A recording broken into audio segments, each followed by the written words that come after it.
कुंडमेळ्याजवळ 3 जण बेपत्ता असल्याची शक्यता आता वर्तवली जाते। 1 किलोमीटर पुढे एक बोट आता नदीत सोडलेली आहे। शेलारवाडी स्थानिक प्रशासनाकडून रेस्क्यू ऑपरेशन सुरू झालेले आहे। या सगळ्याचा आढावा घेतला आपले प्रतिनिधी सुशांत डुमरे यांनी। मावळ तालुक्यातील कुंडमाळा या ठिकाणी काल पूल कोसळून या ठिकाणी 4 जणांचा मृत्यू झाला, तर 51 जण हे जखमी झाले। परंतु स्थानिक प्रशासनाकडून आता पुन्हा एकदा आज शोध मोहीम सुरू केलेली आहे, कारण की 2 ते 3 जण हे बेपत्ता असल्याची शक्यता आहे आणि वाहून गेल्याची देखील शक्यता आहे। त्यामुळे या कुंडमाळा पासून ज्या 200 ते 300 मीटर पुढे असलेल्या या नदीमध्ये सध्या शोध मोहीम सुरू आहे।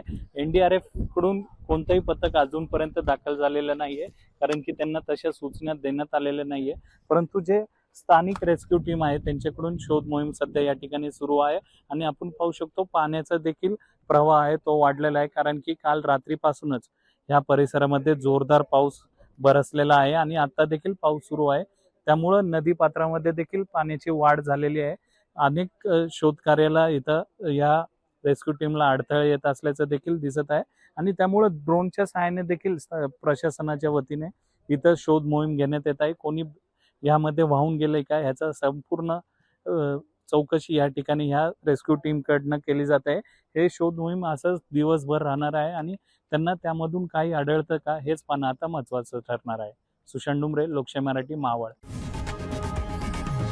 लोकशाही मराठी ऐका, पहा, जागरूक रहा।